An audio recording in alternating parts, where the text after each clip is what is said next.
It is my pleasure to welcome Carl Craig to the room. Hey, I'm Carl. in the room. Hey, how you doing? So, just for the benefit of anyone who'd like to know, this guy right here, he has a special love for that top of the line, fine gear, like those special compressors.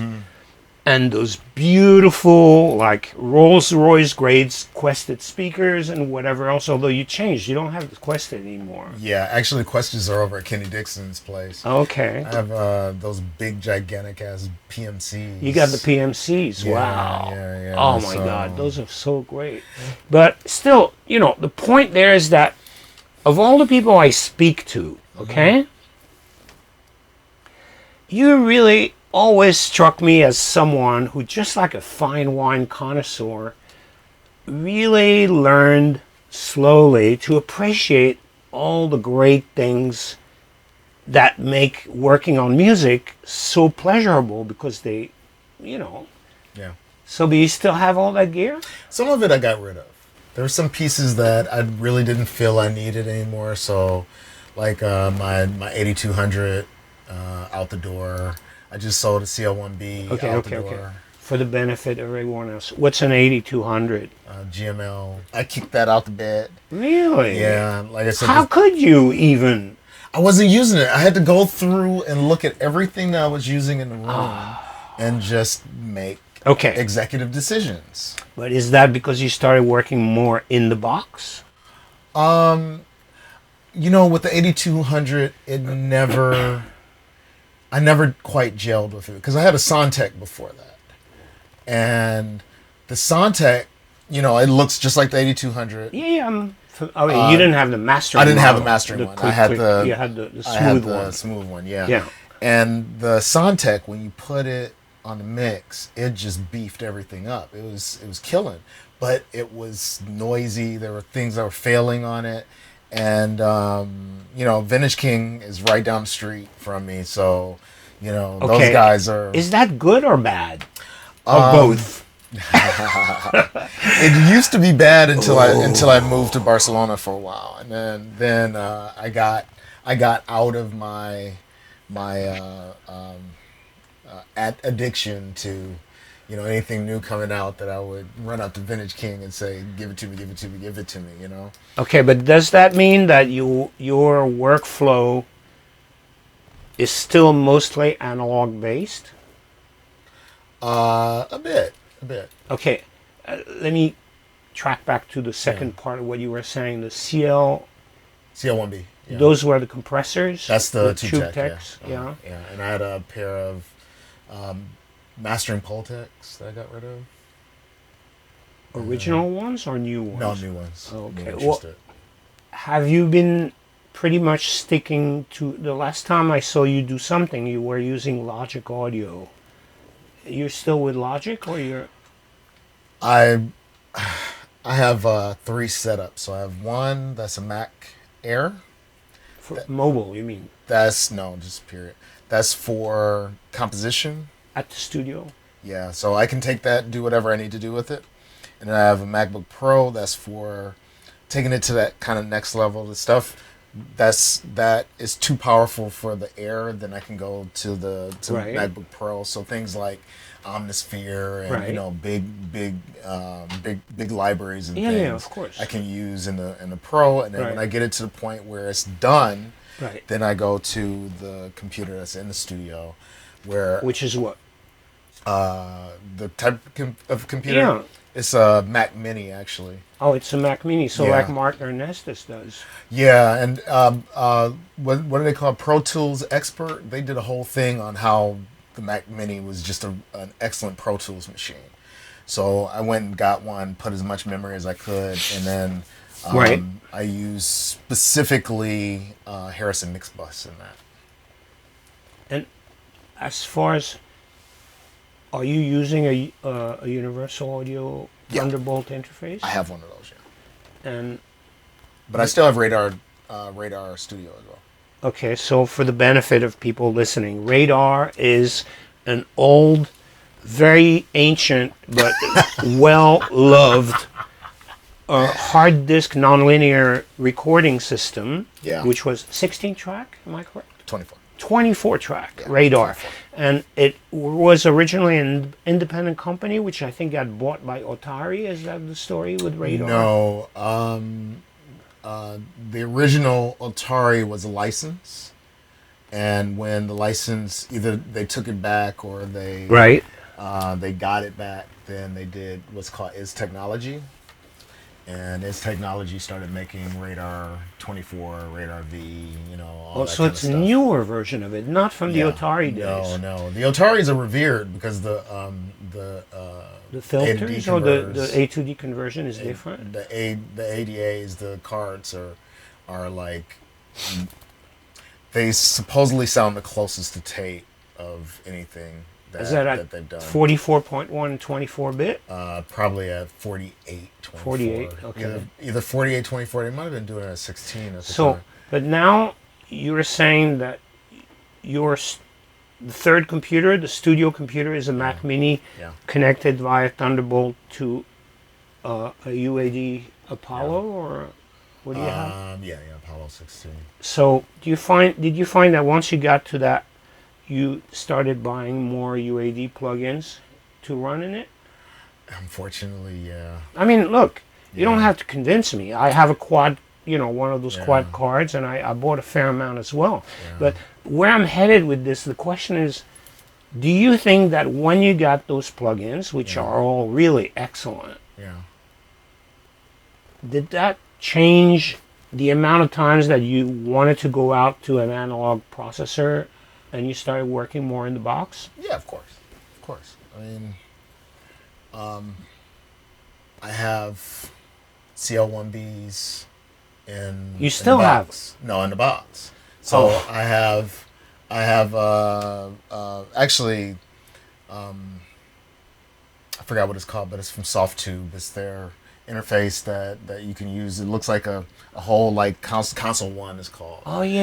And that has yes. CL1Bs, and that has all kinds of stuff Right. that they do, as well as an SSL emulation, an EVE emulation, an Right. API emulation, all that stuff.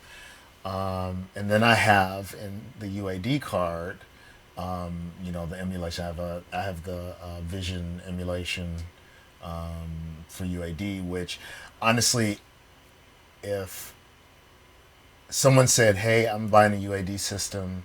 What plugins should I get?" Right. I would just say, get just the Vision, and don't do anything else. Either just get the Vision, or get the SSL one, or the Neve one, whichever one you feel that you like the best. And don't worry about getting all the compressors. Don't worry about getting all the different EQs. Don't worry about all this stuff, because you really kind of don't need it. I mean, the Pultec emulation in there is great, but it kind of don't need it. Because if you have a whole console, then you really don't have to use a Pultec. You really don't have to use. But you're saying in the Mac Mini you run Pro Tools? I'm running Harrison Mixbus. Oh, as a software application, I'm sorry. Harrison Mixbus? Harrison Mixbus is I have Pro Tools and I use Pro Tools. Right. But I like the fact that Mixbus it's like walking up to a console and moving the knobs.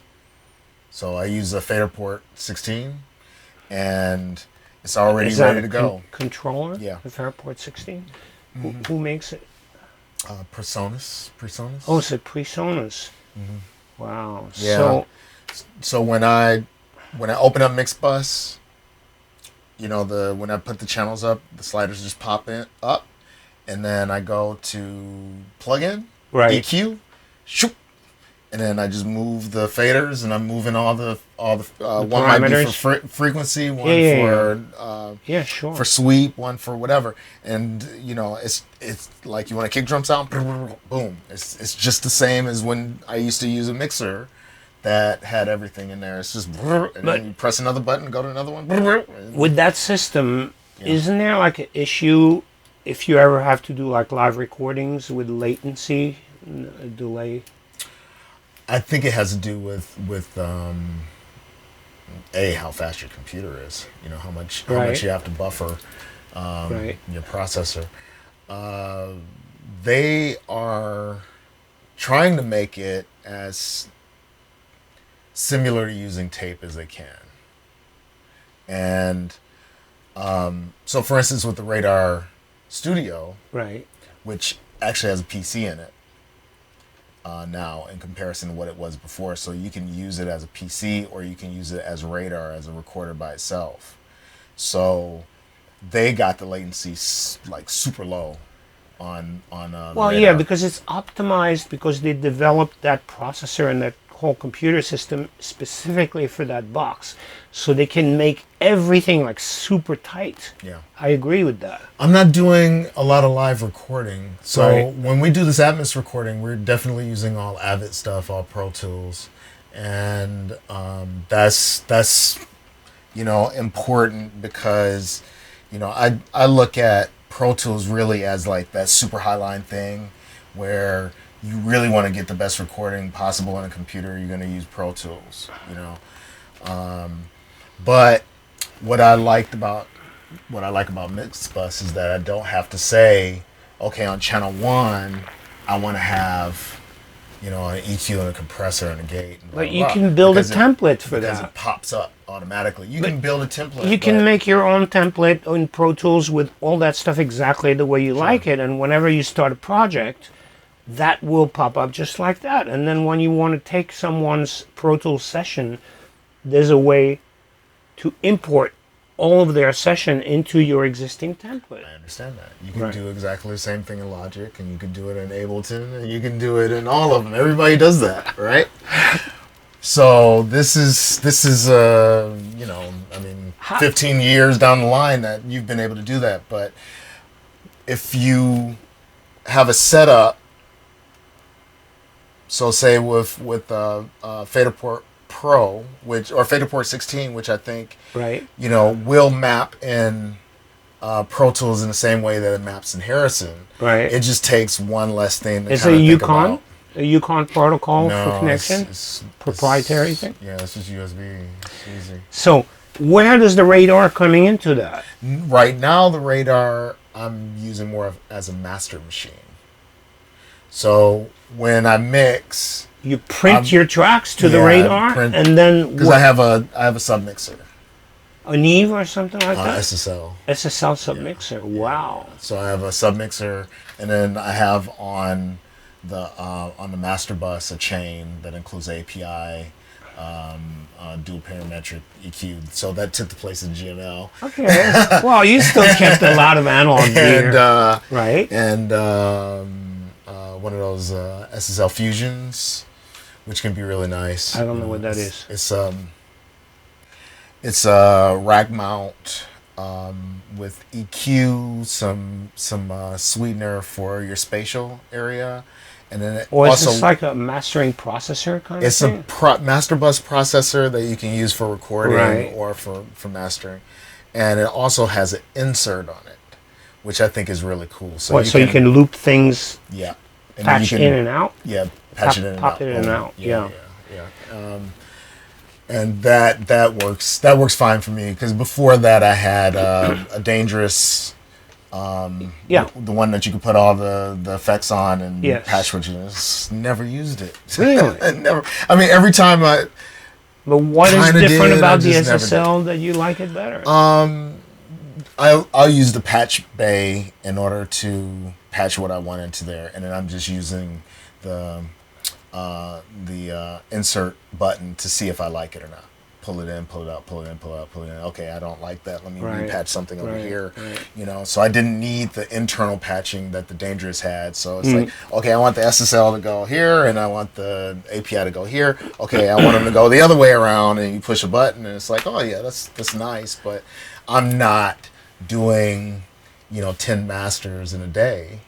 So it wasn't really necessary for me. I can repatch how I want, and then it probably ends up staying that way. Well, I'm finding myself working in the box more and more.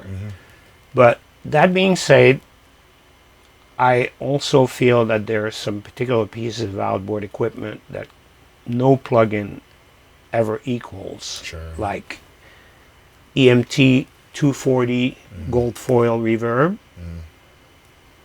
MXR phasers and flangers, those little blue modules, Okay. or, you know, obviously vocoders, or, and then the other thing that I noticed I was doing from my interfaces is instead of going analog in and out, I actually had, when I had the studio, I had my techs build me digital patch bays, so AES EBU patching. I looked into buying a matrix automated one, but that's really like can get you seriously impacted in the budget department. So I decided to keep the patch cord ones, and I noticed that I was actually using the Yamahas that had a nice AES EBU input, Okay. the Quantec, the new one, Yardstick. the yardstick. I love that. The sound of the yardstick is amazing. I still have the QRS, but it's not as clean. The reverb and the yardstick is so amazing. And so I found that I was, you know, using a fair amount of digital patching, and a lot of times what I ended up doing is when I do mixes, instead of doing like in the old days, where I would just keep everything live, I tend these days to be a lot more focused on printing everything. So if I'm doing a nice weird effect and all that, I'll just print it to disk. That way I can unpatch. I don't have to worry about it. I don't want to. Do you do the same sort of thing, or you keep it live until you commit? I like to try to keep it, even with automation. I do the automation live, and that's the cool thing about having the controller. The controller is because I can, you know, do these things a lot faster. So, for instance, I might, you know, have a hi-hat that's a 16 pattern, Right. but I'll just play with the fader and make a new pattern out of it. Sure. You know, so then I'll put that in automation, then it'll be there. But I don't freeze it, or I don't usually cut it to another track. I usually kind of let it stay there, so if I want to have the option to change something, then I can, you know, really change it instead of having to edit the audio or do whatever.